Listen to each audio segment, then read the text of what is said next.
வணக்கம். இந்திய தேசிய real estate builders land developer நிலத்தரகர் நலச்சங்கம் ஐஎன்ஆர்பிடிஎம்ஏ திருவண்ணாமலை தெற்கு மாவட்ட தலைவர் டிவிஎம்எஸ் ஸ்ரீனிவாசன் சுந்தரம் பேசுகிறேன். வணக்கங்க. இன்றைய தினம் திருவண்ணாமலை அண்ணாமலையாரோட ஆசையுடன் எல்லாருக்கும் நல்லது நடக்கும்னு சொல்லிக்கொண்டு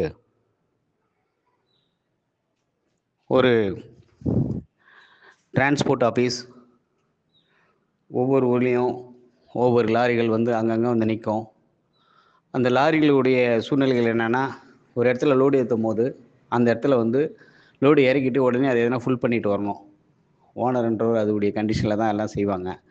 அந்த சூழ்நிலையில் ஒரு 3 வண்டி 4 வண்டி நின்றுட்டுருக்கு. அந்த டிரான்ஸ்போர்ட் ஆஃபீஸில் ஒரு ஃபோன் வருது. ஏங்க இந்த மாதிரி மருத்துவ அர்ஜென்ட்டு, கொஞ்சம் உடனே ஒரு லாரி வேணும் அப்படின்னு சொல்லி ஒரு தகவல் வருது. உடனே ஒருத்தர் வெளியே இருக்கார். இல்லைங்க நான் கிளம்புறேன், நான் போயிட்டு வரேன் சார் அப்படின்னா, லோக்கலில் டேய் நாங்கள் லோக்கலு, நீ போயிடுவியா நீ? இந்த இடத்துல நாங்கள் தான் பெரிய ஆள், என்ன போயிடுவியா நீ? போய் வேலை என்ன பாரு, புரியுதா அப்படின்னா, ஏன்பா இவ்வளோ ரேட்டு கேட்குறாங்க, உனக்கு ஓகேவா? நான் சொல்கிற ரேட்டு தாங்கன்னு அந்த ஓனர் சொல்கிறார், லோக்கல் ஓனரு. அந்த வெளியூர் இருக்கார். சார் நான் வெளியூர்லேருந்து வந்திருக்கேன், நான் இந்த வேலையை நான் முடிக்கிறேன் சார் அப்படின்னு சொல்கிறாரு. உடனே அவர் கொடுக்கப்படுது. அந்த டிரான்ஸ்போர்ட் ஆஃபீஸ் அவருக்கு நம்பரை கொடுத்து, நீங்கள் போய் அந்த மருத்துவ ஆஃபீஸில் போய் பாருங்கன்னு சொல்கிறாங்க. மருத்துவ கிடங்கு, மருந்து கிடங்கு அந்த ஆஃபீஸு. உடனே அவர் எடுக்கிறாரு. அதுக்கு அந்த லோக்கலில் இருக்க லாரி டிரைவர் சொல்கிறாரு, நீ எப்படி லோடு எடுத்துன்னு போயிட்டு சேர்க்குறன்றதை நான் பார்க்குறேன், நீ எப்படி லோடு எடுத்துன்னு நான் சேர்க்குறத பார்க்குறேன் அப்படின்னு சொல்லிட்டு சவால் விட்டு முறைக்கிறாரு அவர். ஆனால் நான் என் வேலையை செய்ய வந்திருக்கேன், என் வேலையை என்னை பார்க்க கொடுங்க, நான் பாட்டு என் வேலையை பார்த்துட்டு போகிறேன் அப்படின்னு சொல்லிட்டு வண்டி எடுத்துகிட்டு போகிறாரு. அங்கே போனால் மருத்துவ கிடங்கு, மருந்து கிடங்கு ஆஃபீஸ் அது. அங்கே லோடு ஏற்றுறாங்க. அப்போ அந்த மருத்துவ அதிகாரி இதை பாருங்க, உங்களுக்கு கொடுக்கப்பட்டிருக்கிறது ஒரு 5 மணி நேரம் தான். காலையில் ஒரு 3 பேஷண்ட்டுக்கு ஆப்ரேஷன் அந்த ஹாஸ்பிட்டலில், கவர்மெண்ட் ஹாஸ்பிட்டலில். நீங்கள் உடனே போயிட்டு அந்த பேஷண்ட்டுக்கு அந்த மருந்து கொடுக்குற அளவுக்கு கொஞ்சம் சீக்கிரம் போங்கண்ணே. தயவு செஞ்சு எந்த சூழ்நிலையும் அப்பா அந்த டிரைவர் சொல்லப்பா, இது உயிர் சம்மந்தப்பட்ட விஷயம், நான் எதை எப்படி செய்யணும் கரெக்டாக நான் செஞ்சிடறேன், நீ கவலைப்படாதப்பா, கவலைப்படாதீங்க சார் அப்படின்னு சொல்லிட்டு அவர் வண்டி எடுக்கிறார். வண்டி போகுது.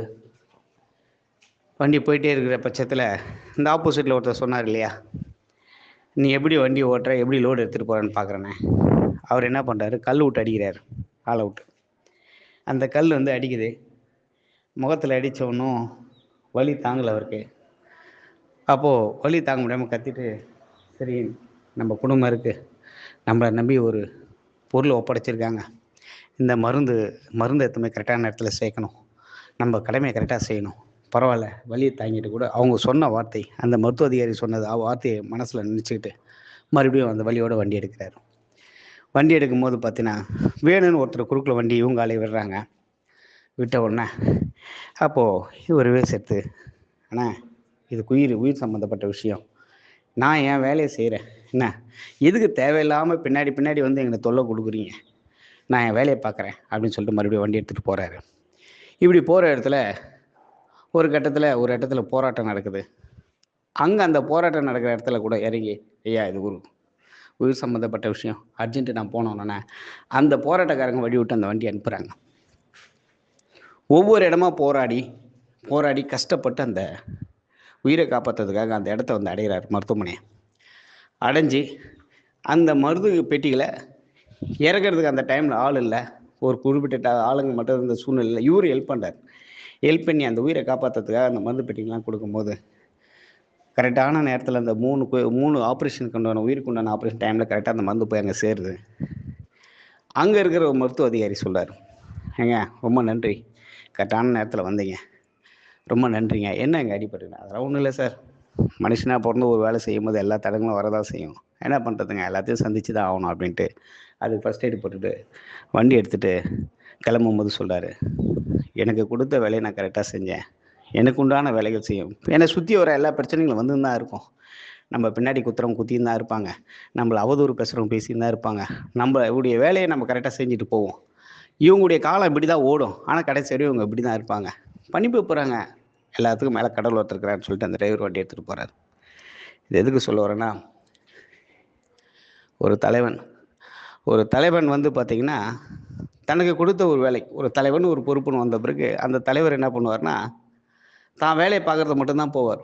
பின்னாடி எத்தனை கத்தி குத்துகள் விழுந்தாலும் சரி, அவதூறுகள் விழுந்தாலும் சரி, மனுஷன மன உடைச்சல்கள் பண்ணாலும் சரி, ஆனா அந்த தலைவனோட ஒரே ஒரு வேலை என்ன தெரியுமா? ஒரே நோக்கம். எனக்கு கொடுக்கப்பட்ட வேலைகள், நம்ம செய்ய போற வேலைகள், அதனுடைய நோக்கத்தின் மேல தான் இருக்கும்.